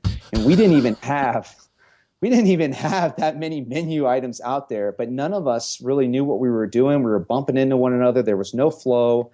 We eventually just kind of put stuff out. We didn't have people go to the register and ring stuff up. And we even scaled it back from there. And even kind of coming out that night, I mean, we've only got the kind of your basic barbecue food, brisket, pork, ribs, chicken wings, turkey. That's it. And then maybe about 5 or 6 side items. And even with that few of items, I mean, it was such a cluster. And that's all we've got right now. We've got the 6 big meats, and then we've got about 5 sides. And Greg, I really think right now that's all you need. And I would love to kind of add stuff as we go, but I don't see any reason to right now until we really kind of hone in what we're. It's a minor miracle every single day. We just get those items out and ready to be served. And until we can become competent in doing that, and where it's just the way I want it, then I'm not going to add anything else. I kind of think of this first 3 or 4 months as a giant experiment, and we're improving every single week. And I'm so proud of all of my employees, and they all want to do well. And I love every single one of them so much. And I just can't believe how far they've come, and I'm really looking forward to seeing how far we can go in another 6 or 7 weeks. So what's your role in the restaurant right now? Are you there like every day, all the time, and you're like chief cook, and you're also watching over everything else? Or are you trying to reserve back and seeing what employees are going to kind of pick up and run with responsibility? Because that's got to be another thing of, the quote-unquote pressure is how do you best use yourself efficiently and effectively while you're in the house? Yeah, a very well-known flaw of myself is that I need to let go at times. And I'm in there at 6 a.m, getting the pit going, and I'm leaving at 9 o'clock at night, and then I've got another hour of email when I get home. And I did that for about 2 weeks, and I've got a morning guy that now comes in at 6, and I go in at 9. I'm in there from about 9 to 9 every single day, and I have not had a day off. Even Thanksgiving, you had to go in there and load the pit. And Christmas Eve, we're closing right after lunch, and then I don't have to go in until Christmas Day to load the pit the next day. So that will be my first really full day off since we go, and that's a flaw of mine is I have a hard time of letting go. I mean, it's my name on the sign and my name on the wall, and so many people are coming in for the first time right now. I want them to have a really good experience, and I need to do a better job of trusting the people. But until I can really feel confident that everything is going to be done well, I want to have a presence in the place. How do you classify yourself as a boss or as someone to work for? Are you, for instance, there's a very famous lady that's doing very well in the restaurant and was very good in competition when she was doing it, Melissa Cookston at Memphis Barbecue Company. And she's like, oh, I'm Hitler. I'm the worst person. I'm mean, blah, blah, blah. That's like her thing. But, I mean, you can kind of, see that a little bit in her personality. But, when it's business, she's business, right? So where do you kind of fall out on the boss guy? Yeah, you'd have to ask my employees that. I don't know how they think of me. I think I'm a fair guy, but I have high expectations. I mean, we pay our employees really well, but as a result of paying them well, I have very high expectations of them. I mean, I study a lot on leadership and how to lead and stuff like that, and I try to implement a lot of those I don't even want to call them best practices because there is really no playbook to how to be a leader and stuff. But I think if you just appreciate human beings for what human beings are, which are human beings, and they're going to make mistakes, and you recognize that, and mistakes are only mistakes if we don't learn from them. And there's nothing disrespectful. It's all conversation. There's no derogatory. There's no beating each other up or anything like that. I just want to really have a fun environment where people really enjoy coming to work. And Jesus Christ, we're barbecuing every single day. I mean, if you can't have fun doing that, I don't know. I don't want to have a place where people are so scared and they're walking on eggshells and afraid to make mistakes. I mean, I like to think we all have a good time. And I think if you ask them that, they would say that they're having a good time. I think it's a pretty good sign when a lot of these guys are bringing their buddies in. And I have a ton of these guys who have their friends come in and they want to work. And it's like, hey, do you have work? Can I work here? And we don't right now. But I'd like to think that they all enjoy working at GQ. When you read social media associated with a restaurant or, through your Facebook posts or Twitters, what have you, and you see review after review after review, all positive, all glowing, all this place is great. Are there any competing barbecue eateries that are like around you that you're just kicking in the teeth right now, or are you kind of basking in the fact that not only are you really good, but you're also kind of the only one around there? It's interesting. I'm from St. Louis. I was born and raised in St. Louis, and I left St. Louis when I was 30 years old, and I'm 39 years old. I'll be 40 in January. And when I left St. Louis about 11 years ago, I never really thought of it as a barbecue restaurant kind of town. Everybody loved barbecue, but there weren't really these staple barbecue places. Since I've been gone, I mean, there's now a ton of staple barbecue places in St. Louis, and several of them get national attention and stuff. And I think we're on the cusp of that right now in Denver. The week I opened up, there was 4 other barbecue places in Denver that opened up. And so I'm one of those particular people that I want to see barbecue succeed. I want to see other barbecue restaurants in Denver do really well. I want there to be 4 or 5 great, well-known barbecue places in Denver so that there's the ongoing debate. And it's like, oh, you like that place? Let's go try that place. Let's go try that place. The rising tide lifts all boats. And if we can get people just talking about barbecue, we're all going to do really well, because Denver, I think, is on the cusp of a barbecue renaissance. And I, along with 3, 4, 5 other places, would like to lead that charge. Are those independent places, or are they franchise places, or a mix? Mix. There's a mix. By franchise places, I mean, that's a broadly defined term. There's another place that opened up down in Denver named Carve. I think they've got very ambitious goals. They've got 2 sit-down restaurants called Southern Hospitality. I think they do a really great job. I'd love to see them kind of be a force down in the Denver metro area. I'm a little bit north in Denver. I'm in a suburb very, very close to the city, but yet I'm still in the Denver area. There's arguably the most popular place in the Denver metro area is actually in the town I live in, Superior, Colorado, which is about 10 minutes away from the restaurant. And so he does really well. Carve's going to do really well. I hope we do really well. I hope there's another 2 or 3 places that kind of come on and do really well. Some places that just opened up that have a lot of potential that I haven't been to yet. But I would love nothing more than for people to go back to the water cooler at work and talk about this barbecue lunch they had at what I would call a competitor, even though I don't think of them as a competitor, and then have somebody else say, oh my gosh, well, you've got to try this place. And then as a group, they all start going around all these different places and stuff. We just got to get people in Denver talking about barbecue, and we'll all do really well. 6 months from now, where do you hope you're at? Hanging out with my family more. That would be a good start. Yeah, right.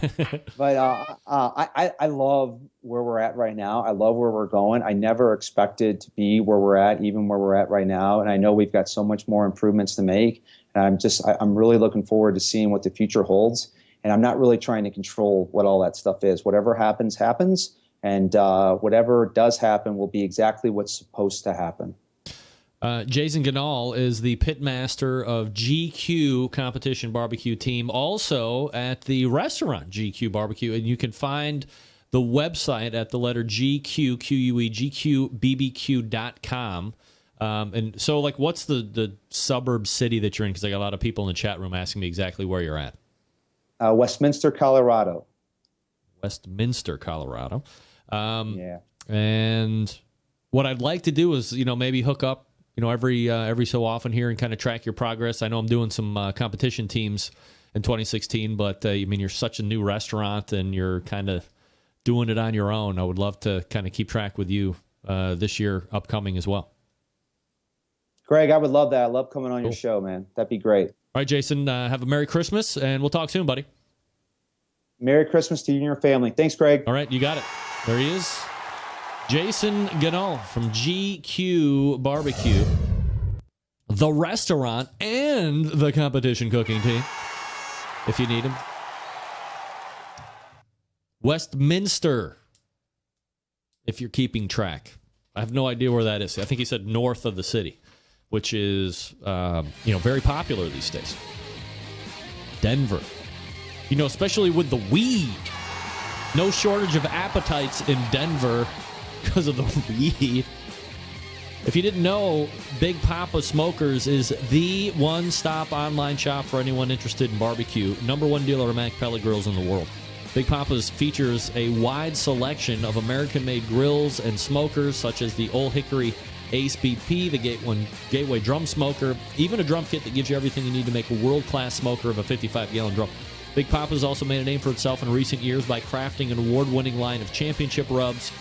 Sweet Money, Happy Ending, just a few that have helped win almost every major barbecue competition event.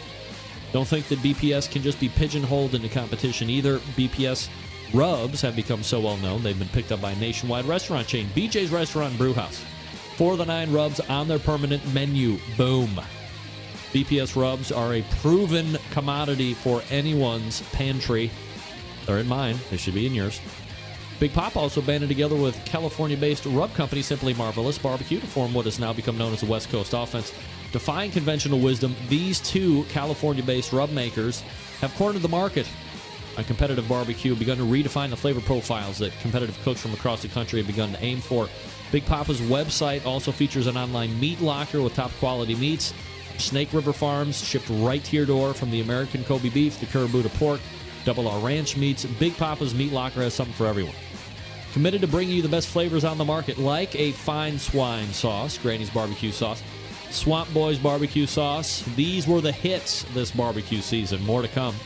They also have that unique brand ambassador program called the BPS Elite Team, featuring 15 of the best competition teams in the country working together to promote camaraderie, competition barbecue, and benefited children's charities across the U.S. If you would, please keep this in mind. Big Poppa Smokers has been able to do all this with only 5 years of being in the biz, turning competition barbecue on its head, providing customers with the very best barbecue products, becoming a staple of a nationwide restaurant chain, and benefiting children's charities across the U.S. Just the beginning for Big Poppa Smokers, and the website bigpoppasmokers.com. That's bigpoppasmokers.com. We're going to play everybody's favorite new game show, Can a Freshman Say It? We're locked and loaded. You got to call in 216-220-0966, 216-220-0966. A 3-pack of Dave Bosca's and Butcher BBQ's grilling oils on the winning block. Do you think you know what a freshman can say and not say? Well, we'll see as we come out of the break. 216-220-0966. Greg at thebbqcentralshow.com. Stick around. We'll be right back.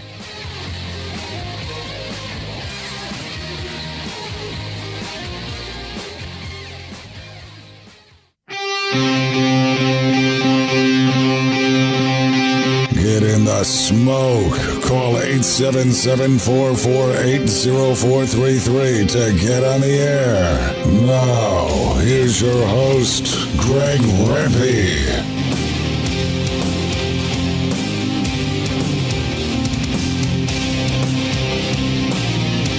All right, welcome back. 216-220-0966. If you want to play Can a Freshman Say It?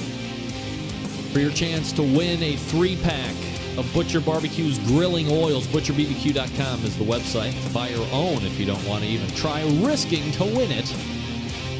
Don't risk it, just buy it. Big news, by the way, coming up in Dave's read here. Just a few minutes. All right, let me get everything set.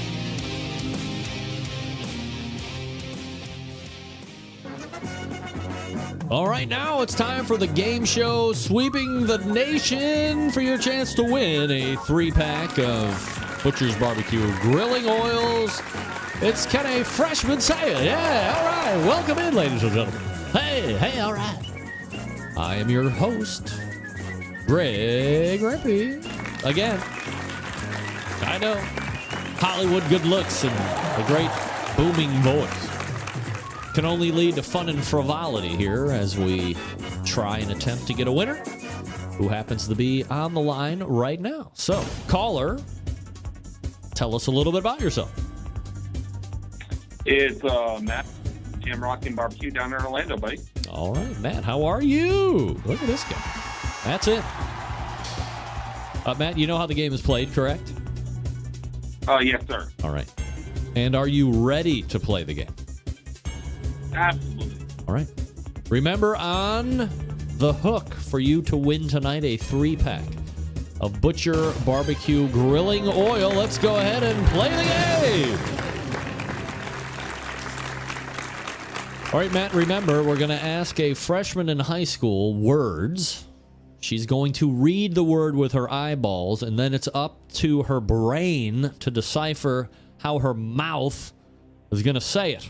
It's either going to be right or wrong. And the task at hand is you saying, well, yeah, she can say that, or no, she can't say that. So here we go. First question. You got to get 3 of 5 in order to win the Butcher's BBQ Grilling Oil. The first word, Matt, is affidavit. This is a legal document. Can a freshman correctly say affidavit? No. No. All right. Lock you in with a no? Yeah, no. All right. Locked in for no. Let's go to the freshman. Show me affidavit. Affidavit. Ooh. Sorry. Nevertheless, we press on. Now you know what kind of mind you're working with here. Mind. Right, I gotta say you're cheating here. Your kids are too smart. Yeah, right. Nobody's ever accused them of that, but thank you, Matt. All right, next question for Matt. Can a freshman say across, like we're going across the river or across the pasture? I would hope so, yes. Right. Matt says yes, so we'll lock you in on yes. Right. Let's go to the freshman. Show me across. Across. All right, look at this guy. Now we're back on the track here. You're 1 for 1. Maybe you are right. Those kids are smart. All right. Next question. Across. Oh, sorry. My bad. Can a freshman say the word athlete?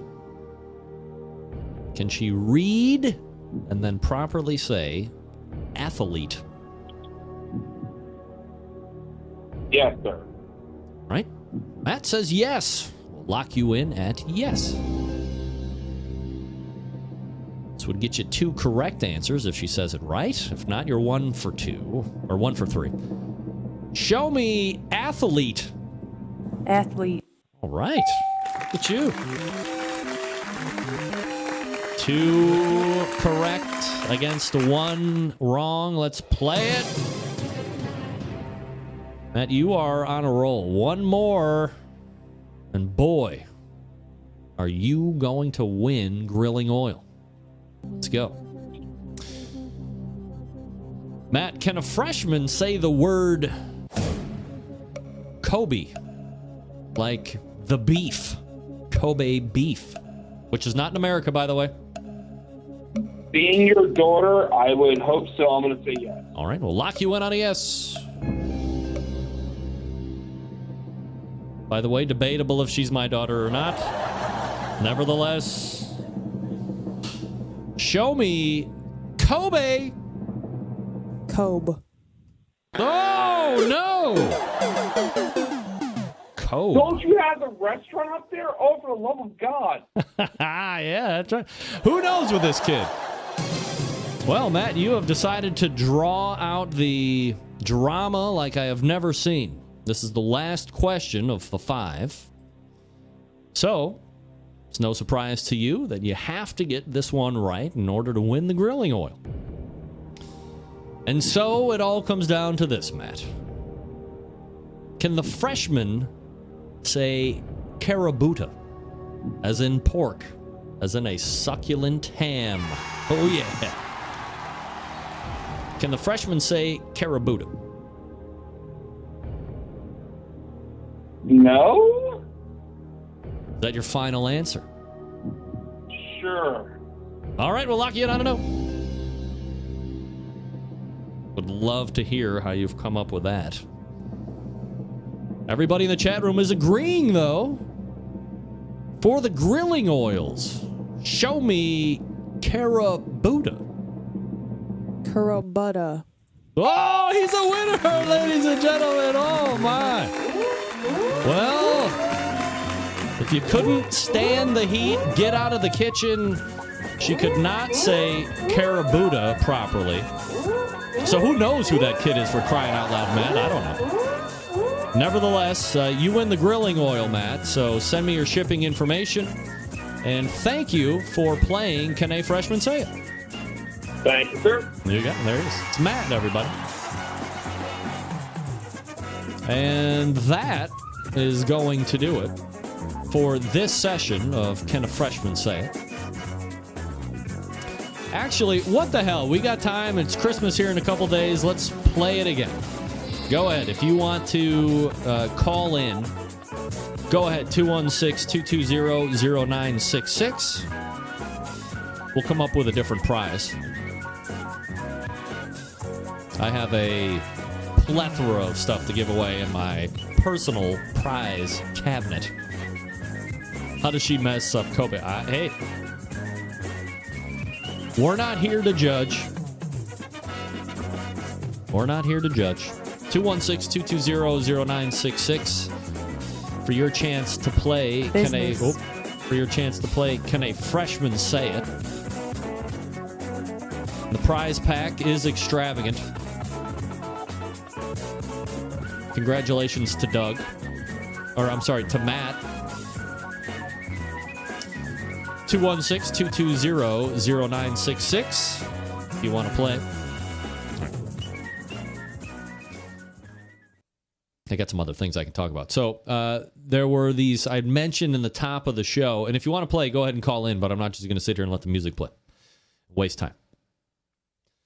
The boys over at Pork Barrel Barbecue, and this is under their blog section, have come up with top 10 barbecue stories of 2015. Now, look, if you would remember, 2 weeks ago, I was bashing that joke of a website, thegrillingwithrich.com, and the barbecue person of the year.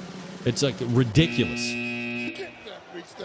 Cast out a few names and then tell everybody to go see who's the most popular by getting the most votes. It's complete horse patoot.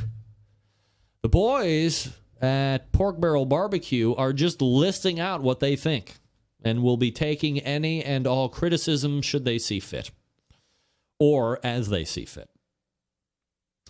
So, let me see. How did they run it here? All right. So, top 10 barbecue stories of 2015. Number 10 from the folks at Pork Barrel Barbecue. Barbecue continues to be a force on TV. And then they list out the top 5 TV shows in 2015 in this order. Number 5, Barbecue Pit Wars. Number 4, Chopped Grill Masters. Everybody knows that show. Number 3, what many consider to be the barbecue show, by the way, Barbecue Pit Masters. Number 2, one of my personal favorite barbecue shows, not because I know her, Barbecue Crawl. And as they put, Barbecue Crawl is diners, drive-ins, and dives on steroids for the barbecue lover. There are so many amazing barbecue joints across the country, and most of us aren't lucky enough to travel from coast to coast to try them all, but we're able to live vicariously through BBQ as she does just that. So congratulations. And the number 1 show that they have, Barbecue with Franklin. It's the number 1 best TV show according to Pork Barrel Barbecue. Where is that show? Barbecue with Franklin is hands down our favorite barbecue show of 2015. Could be one of the greatest minds in barbecue, giving us, the viewer, an in-depth and often scientific understanding of wood meat seasoning pits, even a failed attempt at competing. I'm looking. Okay, so I don't even see where that is on the TV show. All right, so that's number 10. Number 9, the 9th top story in 2015, according to Pork Barrel Barbecue. Out of the ashes, Dave Anderson rises with Old Southern Barbecue Smokehouse. Barbecue is a cuisine. Barbecue is an event, a flavor, a sport, an occupation, a tradition. The list goes on. There's no question that this is the case for Dave Anderson, one of the patriarchs of barbecue, or at least the business of barbecue. On November 3rd, 2014, the very thing that fueled Dave's way of life and allowed him to produce some of the best barbecue in America did its best to destroy the heart and soul of a professional life when fire destroyed the original famous Dave's restaurant in Hayward, Wisconsin. So Dave now is a part of Old Southern Smokehouse. The shed was on the garage sale show. That was funny. What's the garage sale show? So congratulations to Dave Anderson for making Pork Barrel Barbecue's top 10 stories of 2015. If you're not familiar with Pork Barrel Barbecue, they have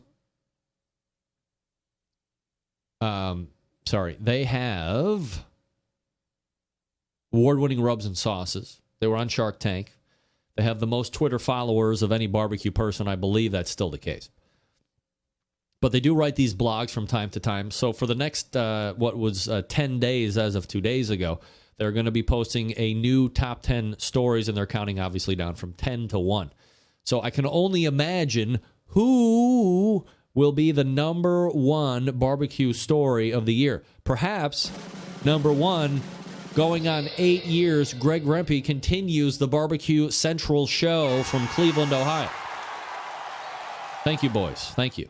I appreciate your nod of success, and I will do whatever I can to keep the show going and bringing the content to you, and giving an acceptance speech like I'm going to win this.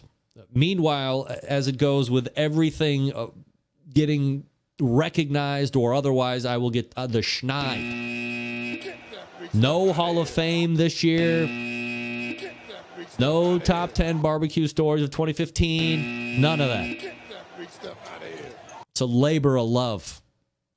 And it's got to be love. Otherwise, I mean, God, what the heck? 216-220-0966. Greg at thebbqcentralshow.com. And here's what I'm going to be talking to you about now. That's right, folks. It's Butcher BBQ.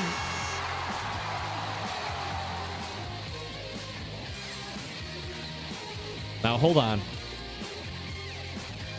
Oh, where'd it go? Recent. Is that it? Yeah. All right. So, if you're like me, the easiest thing to do to make your barbecue better than everybody else's is to go to butcherbbq.com. A few items to mention. Please take note. And by the way, might I add this to the mix? A Barbecue Central Show exclusive news update. That's right, ladies and gentlemen. Greg Rempe reporting from the breaking news desk here in Cleveland, Ohio. And it has come on good authority that the folks over at Butcher BBQ have launched a brand new website. That's right. Go over there right now. Butcher's BBQ has launched a new online presence. ButcherBBQ.com. That's ButcherBBQ.com. Check out the new website. Get the lay of the land. Get the feel. Give Dave some feedback if you're so inclined. That's number one. Number two, I talk to you each and every week about how great the shipping rates are and how Dave has single-handedly pounded the United States Postal Service down with his bare hands. Well, things just got a little bit better, regardless of size of order. 1 bottle of sauce, 3 bottles of sauce, or 2 bottles of sauce and an injection and a bird booster. You put the gamut together in regards to the combination of items. $8 for shipping on all orders. What? Dave making the United States Postal Service his bitch again. How are you doing? Nobody can do that. How are you doing that, Dave? Look, we all know Butcher's has the injections, right? The pork, the beef, the prime, the bird booster, all that great stuff. You go to butcherbbq.com. You get your favorite rubs. You get your favorite sauces. Did you know what sauce I'm going to talk about, right? The sweet barbecue sauce. I love it. Drink it out of the bottle. It's that good. I get 6 when I get it because my kids love it too. And to me, that's the sign of a quality barbecue sauce. Will the kids eat it? Yeah, the kids eat it. My homemade barbecue sauce has a tough time beating Dave's barbecue sauce out. That's how good it is. If you haven't tried it, you're doing yourself a disservice. And you're not supporting the show or its sponsors. Shame on you, sir or ma'am. Here's what you do. Go to butcherbbq.com and check out the fresh new look website. You're going to love it. Then order your stuff and then revel in the fact that shipping is only $8. No matter what. Come on. Give me a break. This is the best thing that's happened all year. Go to butcherbbq.com. That's butcherbbq.com. Stock up. $8 shipping. It's better than everything else out there. Also, sign up for the newsletter. Probably chock full of award-winning tips and deals and who knows what's going on over there between Dave and the people over at Butcher's Barbecue. Only good stuff. That's all I know. ButcherBBQ.com. That's ButcherBBQ.com. Butcher's Barbecue. Always trust your butcher. All right, we're back to wrap the show right after this. Stick around. I'll be right back.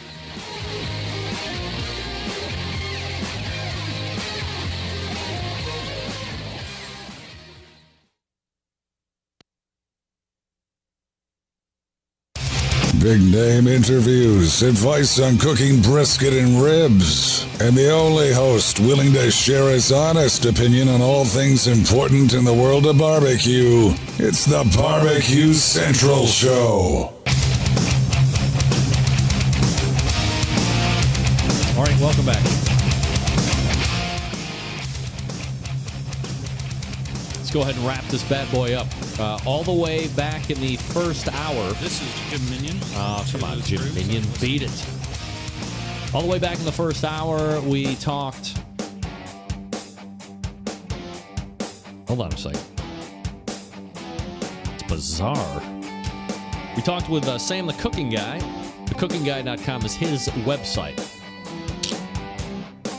Last minute gifts, some great recipe ideas, some cocktails that are seasonally themed. Then we talked with Clint Cantwell. Grillocracy.com is his website, and we told you about the 10 gifts you should not get. If I'm not mistaken, the top 3 were Myron Mixon's knife, the camouflage apron, and the condiment gun. Don't get those. Don't even give them. Don't do that. Second hour, we talked with Jason Ganahl from GQUE BBQ, both the competition team, but obviously we focused on the new restaurant that he's opened in Westminster, Colorado. Check it out if you're around that area. Stop in. Great review so far. GQBBQ.com. The letter GQQUE. GQBBQ.com. Check out Jay. Wish him well. Support him. He's a good guy out there. And then Matt Boer came in and won a 3-pack of grilling oil from Dave Bosk. Wow. Can a freshman say it? He guessed it. Took it all the way to the end, but he won it. Congratulations to Matt. All right, we got a huge show next week. We have all of the 2016 Team Pitmasters that I'll be following during next season, so that's going to be fun. Plus, who knows what else is going to happen. I want to wish everybody a Merry Christmas, if that's what you're going to be celebrating in a couple days. Hopefully you enjoyed my fire here tonight. September 11th, 2001. I will never forget. Until next Tuesday at 9 p.m. Eastern Standard Time, this is your program host and proud U.S. American, Greg Rempe, saying Merry Christmas. And so long, everybody. Good night now.